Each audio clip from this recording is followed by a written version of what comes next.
में जो स्मार्टफोन आप इस्तेमाल करते हैं, इस्तेमाल तो सुविधा के लिए करते होंगे, लेकिन उससे खेल हो रहा है और इतना बड़ा खेल हो रहा है जो आपको कंगाल करने वाला है। जी हाँ, और इसीलिए प्रहार में ये जानकारी आपके सामने रख रहे हैं। चलिए आपको बता देते हैं कि टारगेट कौन कौन हो सकता है। ध्यान से सुनिएगा, ये जानकारी आपके लिए बहुत ज़रूरी है, क्योंकि नौकरी पेशा सबसे ज़्यादा टारगेट हो रहे हैं। अधिकारी जो हैं, रिटायर्ड अधिकारी हैं या कारोबारी हैं, उनको भी निशाना बनाया जा रहा है। जो रिटायर्ड कर्मचारी हैं वो सबसे ज़्यादा सॉफ्ट टारगेट उन्हें लग रहे हैं, क्योंकि वो अपनी तमाम जो सुविधाएं, जो पेंशन है या जो उनका ग्रेजुटी है, वो तमाम सारी चीज़ें कलेक्ट करने में लगे रहते हैं। और इसी फेर में जब इन क्रिमिनल्स को पता चल जाता है, साइबर क्रिमिनल्स को, कि इतने पैसे इकट्ठा हो गए हैं, ये उस पर हाथ साफ करना चाहते हैं। बुजुर्गों को भी बातों में फंसाकर ये निशाना बना रहे हैं और कोशिश यही कर रहे हैं कि ज़्यादा से ज़्यादा पैसे निकाले जा सके। लेकिन जो ये पैसे की ठगी चल रही है, इसको लेकर किस तरह से अब सज़ा का प्रावधान भी कर दिया गया। जी हाँ, जिस तरह के मामले सामने आ रहे हैं, सरकार ने तुरंत इसको लेकर एक्शन तो लिया ही है,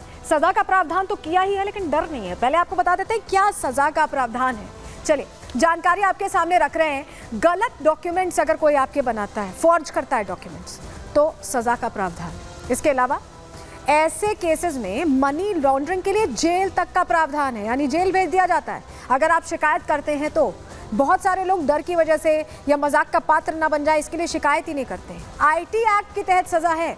ऐसे में अगर आपके साथ फ्रॉड हुआ है तो आपको तुरंत इसको लेकर शिकायत करनी चाहिए। गलत सिम लेने के लिए भी ट्राई के तहत सज़ा है। जी हाँ, गलत सिम लेकर इस तरह से अगर कोई आपको ब्लैकमेल करता है, इसकी भी आप शिकायत कर सकते हैं।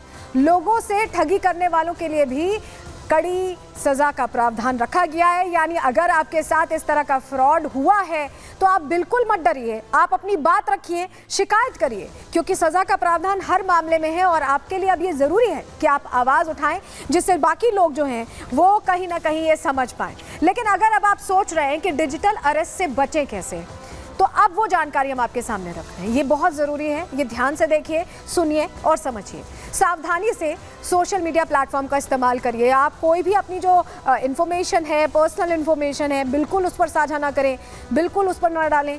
इंटरनेट, स्मार्टफोन पर मजबूत प्राइवेसी सेटिंग्स रखिए। जो आपका कोड है वो लगाइए, हर चीज़ को लॉक रखिए। ऐसा ना हो कि वो किसी के लिए भी ईजिली अवेलेबल हो। अनजान नंबर से अगर आपको वॉइस या वीडियो कॉल आती है, बिल्कुल ना रिसीव करें। अनजाने में ही आपका कॉल रिसीव करना आपके लिए भारी पड़ सकता है, आपको ऐसे साइबर फ्रॉड्स के एक तरह से जाल में फंसा सकता है। विदेशी नंबर से आने वाले कॉल्स को बिल्कुल ना उठाएं। आप देखते होंगे +91 का जो नंबर है वो भारत का है। इसके अलावा भी बहुत सारे नंबर से आजकल व्हाट्सएप पे, टेलीग्राम पे, इन तमाम एप्लीकेशंस पर कॉल आते हैं। बिल्कुल मत रिसीव करिएगा, ये आपके लिए मुसीबत को दावत देने जैसा है। SMS, ईमेल पर अगर अनजान लिंक आता है, कई बार आता है ना, इस लिंक पर क्लिक करें आपको इतना इनाम मिलेगा, यहाँ पर क्लिक करें आपको यहाँ नौकरी मिलेगी, बिल्कुल उसको टच भी ना करें। हो सकता है वो मॉलवेयर हो सकता है वो आपकी सारी इन्फॉर्मेशन खींच के उस साइबर फ्रॉड के पास भेज दे और उसके बाद वो आपका अकाउंट खाली कर दे, इसलिए बिल्कुल क्लिक मत करिएगा।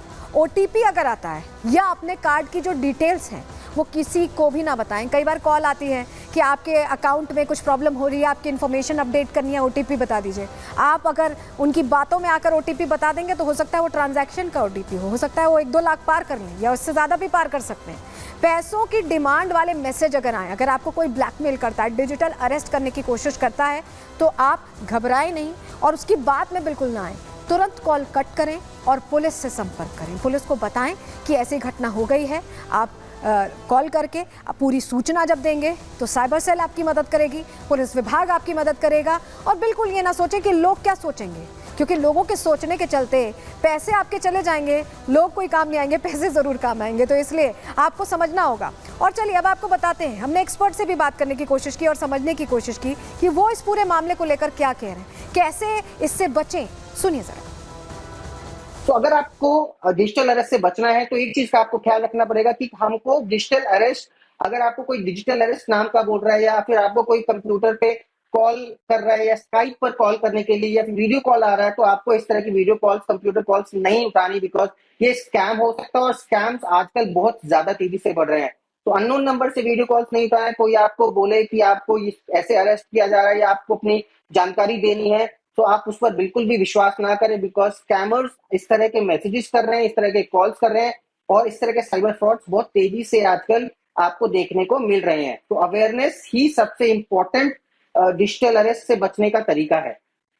तो सुना आपने, बचने का सबसे अच्छा तरीका अवेयरनेस ही है। अवेयर रहें, सतर्क रहें और इसी से आप बच सकते हैं। और चलिए आपको जरा बता देते हैं कि सरकार आपको जागरूक करने के लिए कदम उठा रही है। देखिए सजा का प्रावधान तो किया ही गया, कैसे जागरूक करने के लिए कदम उठा रही है, चलिए वो जानकारी आपके सामने रख रहे हैं। देखिए डिजिटल अरेस्ट पर सरकार कैसे अलर्ट है, लोगों को जागरूक करने की कोशिश सरकार की तरफ से की जा रही है, पहल ये की जा रही है और इसके लिए सावधान रहने की सलाह दी गई है। अलग अलग न्यूज़पेपर्स में ये एडवर्टीजमेंट्स दिए गए हैं जो हम आपको दिखा रहे हैं कि ये स्कैम है, इससे बचे। डिजिटल अरेस्ट को लेकर ये पूरी जानकारी न्यूज़पेपर्स में पब्लिश की गई है, बताने के लिए कि सजा का भी प्रावधान है, आप शिकायत भी कर सकते हैं। डरिए मत, वीडियो कॉल की मदद से अरेस्ट नहीं कर सकते हैं, ये उन्होंने कह दिया है, क्लियर कर दिया है सरकार ने। रिपोर्ट दर्ज कराने के लिए वेबसाइट भी देखिए यहाँ पे लिखी हुई है, वेबसाइट्स लिखी हुई है और इस पर आप अपनी रिपोर्ट दर्ज करा सकते हैं www.cybercrime.government.in पर, या 1930 नंबर डायल करके आप मदद ले सकते हैं। ये वो नंबर है, अगर आपका कोई करीबी या आपको इस तरह के कॉल्स आ रहे हैं तो 1930 पर कॉल करिए और अलर्ट करिए और डिजिटल अरेस्ट का ये जो पूरा ट्रैप है, जो ये पूरा जाल है,